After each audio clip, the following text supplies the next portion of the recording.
गुरु प्यारी साध संगत जी, स्वागत है आप सभी का आज की इस नई वीडियो में। दोस्तों, कैसे एकदम से हमारी किस्मत बदल जाती है, बिल्कुल पता नहीं चलता। वो चाहे हमारी प्यार वाली जिंदगी हो या रोजगार वाली, लेकिन हमें उन सब का सामना करना पड़ता है। वो चाहे अच्छा परिवर्तन हो या बुरा, हमें सहना पड़ता है।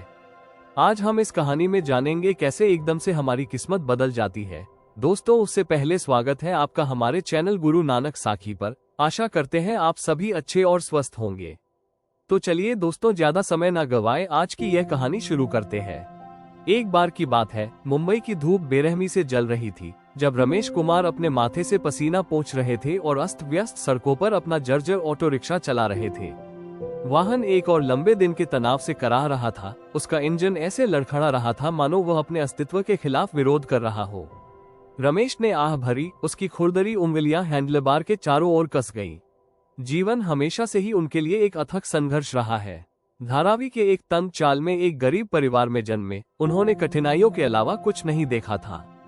उनके पिता एक फैक्ट्री में काम करने वाले। जब रमेश सिर्फ 15 साल के थे तब उनका निधन हो गया था, जिसके कारण उन्हें अपनी माँ और छोटी बहन का भरण पोषण करने के लिए स्कूल छोड़ना पड़ा और अजीबोगरीब काम करने पड़े। अब 38 साल की उम्र में वो अभी भी उसी लड़ाई से जूझ रहे थे, बस एक अलग रूप में।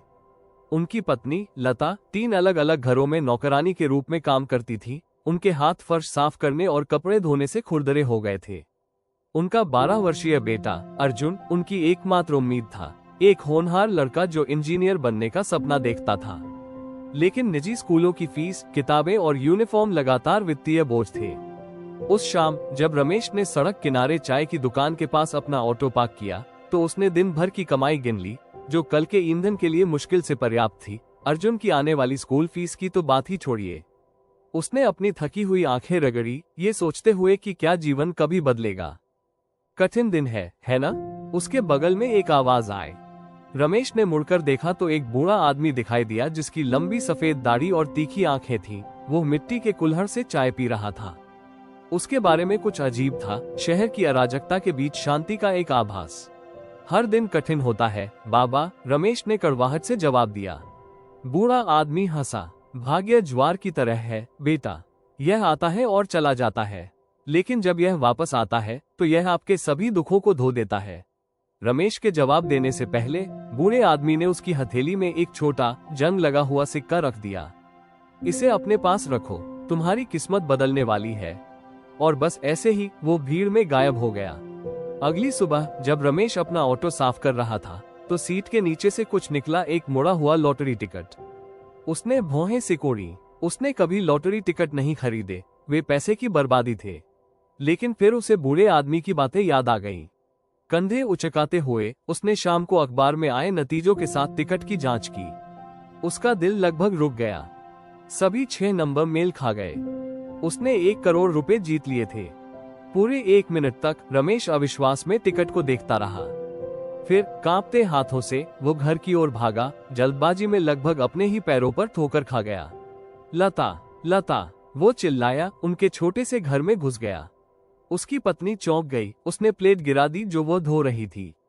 क्या हुआ? क्या तुम्हें चोट लगी है?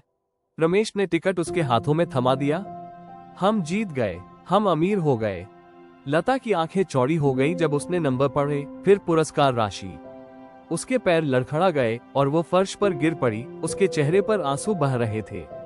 ये सच नहीं हो सकता, लेकिन ये सच था। अगले कुछ दिन बहुत ही व्यस्तता भरे रहे। वे लॉटरी ऑफिस गए, टिकट की पुष्टि की और एक अनंत काल के बाद पैसे उनके खाते में जमा हो गए। रमेश को यकीन नहीं हुआ। बैंक पासबुक को पकड़े हुए उसके हाथ कांप रहे थे, जिसमें बहुत सारा बैलेंस था। उनके पड़ोसी, जिन्होंने पहले उन्हें मुश्किल से पहचाना था, अचानक बहुत दोस्ताना हो गए, बधाई देने लगे और ऋण मांगने लगे। रमेश के जिन रिश्तेदारों से सालों से बात नहीं हुई थी, वे फोन करके पुराने दिनों की याद दिलाने लगे। लेकिन रमेश और लता सतर्क थे।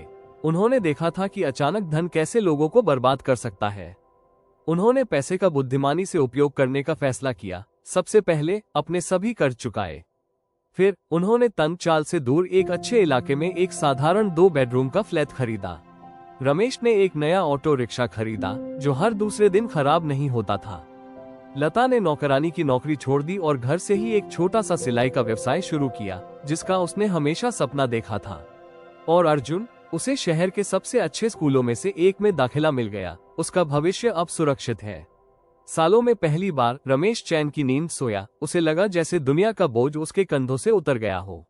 लेकिन किस्मत, जैसा कि वे कहते हैं, चंचल होती है। अपने नए जीवन के 6 महीने बाद रमेश के बहनोई महेश मिलने आए। महेश हमेशा से ही परिवार में सबसे स्मार्ट व्यक्ति रहा है। वो जो व्यवसाय में हाथ आजमाता था और दावा करता था कि उसके पास कनेक्शन है। भाई, मेरे पास तुम्हारे लिए एक शानदार अवसर है, महेश ने षड्यंत्रकारी ढंग से आगे झुकते हुए कहा। एक रियल एस्टेट डील। 6 महीने में अपना पैसा दोगुना करो।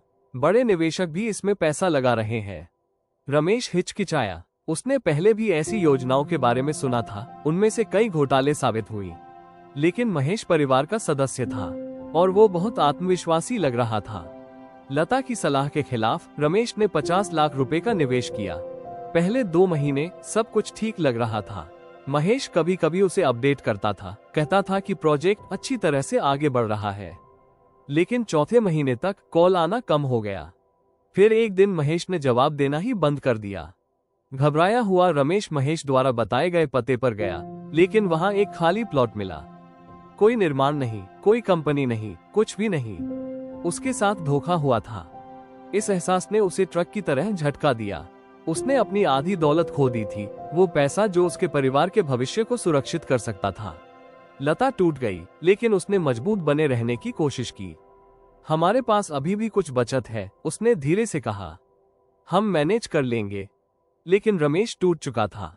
उसने अपना ऑटो चलाना बंद कर दिया, ठीक से खाना पीना बंद कर दिया। वो घंटों दीवार को घूरता हुआ बैठा रहता, अपने दिमाग में बार बार अपनी गलती दोहराता। महीने बीत गए और रमेश का अवसाद गहराता गया। बिलों के ढेर लगने के कारण उनकी बचत कम होती गई। लता के टेलरिंग व्यवसाय से कुछ पैसे आए, लेकिन ये पर्याप्त नहीं था। एक तूफानी रात में जब रमेश अपनी कार को सुनसान सड़कों पर चला रहा था, बारिश की वजह से कार की विंडशील्ड पर चोट लग रही थी। उसने सड़क पर कुछ देखा, एक छोटा कांपता हुआ कुत्ता जिसका पैर घायल था। ज्यादातर लोग वहां से निकल जाते, लेकिन रमेश को कुछ ऐसा महसूस हुआ कि वो रुक गया। वो कुछ सेकंड में भी गया और सावधानी से उस रोते हुए कुत्ते को उठा लिया। आवारा कुत्ता उसे डरी हुई आंखों से देख रहा था। कोई बात नहीं, रमेश ने उसे अपनी जैकेट में लपेटते हुए कहा। मैं तुम्हारी मदद करूंगा। वो सीधे 24 घंटे खुले रहने वाले पशु चिकित्सालय में गया, जहां उसने अपने आखिरी 2000 रुपए कुत्ते के इलाज पर खर्च कर दिए। अगली सुबह जब रमेश थका हुआ क्लिनिक के बाहर बैठा था, तो एक शानदार काली मर्सिडीज आकर रुकी। एक अच्छे कपड़े पहने हुए आदमी बाहर निकला। श्री कपूर, एक अमीर उद्योगपति। आपने मेरे कुत्ते को बचा लिया, श्री कपूर ने कृतज्ञता से भरी आवाज में कहा। मैं पूरी रात खोज रहा था। रमेश दंग रह गया। उन्होंने बदले में कुछ भी उम्मीद नहीं की थी। रमेश की ईमानदारी से प्रभावित होकर श्री कपूर ने उन्हें अपने निजी ड्राइवर के रूप में नौकरी की पेशकश की, एक ऑटो चालक के रूप में उनकी कमाई से 3 गुना वेतन। लेकिन ये तो बस शुरुआत थी। श्री कपूर सिर्फ दयालु नहीं थे, वे चतुर थे। उन्होंने रमेश में संभावनाएं देखी, उनकी कार्यनीति, उनकी विनम्रता, उनका लचीलापन। कुछ ही महीनों में रमेश सिर्फ एक ड्राइवर नहीं रह गया, वो व्यवसाय के गुर सीख रहा था। श्री कपूर ने उसे सलाह दी, उसे निवेश, बातचीत और प्रबंधन के बारे में सिखाया। 1 साल बाद श्री कपूर के मार्गदर्शन में रमेश ने अपना खुद का छोटा सा परिवहन व्यवसाय शुरू किया, शुरुआत में सिर्फ 2 ऑटो के साथ। उन्होंने अथक परिश्रम किया, अक्सर देर रात तक, ये सुनिश्चित करते हुए कि सब कुछ सुचारू रूप से चले। धीरे धीरे उनकी प्रतिष्ठा बढ़ती गई। लोगों ने उन पर भरोसा किया, वे ईमानदार, विश्वसनीय और निष्पक्ष थे। 5 साल बाद रमेश का व्यवसाय फैल गया था। अब उनके पास वाहनों का एक बेड़ा था, ऑटो, टैम्प, यहाँ तक कि कुछ ट्रक भी। डिलीवरी के लिए उनके पास स्थानीय व्यवसायों के साथ अनुबंध थे और उनकी कंपनी फल फूल रही थी। अर्जुन, जो अब एक युवा व्यक्ति है, ने इंजीनियर के रूप में स्नातक की उपाधि प्राप्त की और अपने पिता के व्यवसाय में शामिल हो गया, नए विचार और आधुनिक रणनीतियां लेकर आया। लता, जो अब जीविका के लिए कपड़े नहीं सिलती थी, ने आवारा पशुओं के लिए एक धर्मार्थ संस्था शुरू की, उस कुत्ते को श्रद्धांजलि जिसने उनकी किस्मत बदल दी थी। एक शाम एक मंदिर में जाते समय रमेश ने उस बूढ़े व्यक्ति को फिर से देखा, जिसने उसे सालों पहले सिक्का दिया था। बाबा, रमेश ने उसकी ओर दौड़ते हुए पुकारा। क्या ये तुम थे? क्या तुमने मेरी किस्मत बदल दी? बूढ़ा व्यक्ति मुस्कुराया। किस्मत नहीं बदली रमेश, तुमने बदली लेकिन कैसे? मैंने एक बार सब कुछ खो दिया था, और फिर भी जब तुम्हारे पास कुछ नहीं बचा था तब भी तुमने उस घायल कुत्ते की मदद की। यहीं से तुम्हारी असली किस्मत शुरू हुई। रमेश समझ गया, किस्मत सिर्फ पैसे के बारे में नहीं थी, ये चरित्र के बारे में थी। सालों बाद रमेश कुमार अब सिर्फ एक ऑटो चालक नहीं रह गया था, वो एक सम्मानित व्यवसाय, परोपकारी व्यक्ति, और सबसे महत्वपूर्ण बात यह है कि वो एक ऐसे व्यक्ति थे जिन्होंने भाग्य का सही अर्थ सीखा था। जब भी कोई उनसे उनकी सफलता का रहस्य पूछता था तो वो बस मुस्कुराते हुए कहते थे, भाग्य उनका साथ देता है जो कभी दयालु होना नहीं छोड़ते। नैतिक सच्चा भाग्य केवल अचानक धन प्राप्त करने के बारे में नहीं है, बल्कि दृढ़ता, ईमानदारी और दयालुता के बारे में है। गुरु प्यारी साध संगत जी, आशा करते हैं आपको ये कहानी पसंद आई होगी। अगर कहानी सुनाते हुए हमसे कोई भूल हुई हो तो कृपया हमें माफ करना, लेकिन अगर कहानी पसंद आए तो वीडियो को लाइक और चैनल को सब्सक्राइब करना मत भूलना। धन्यवाद दोस्तों।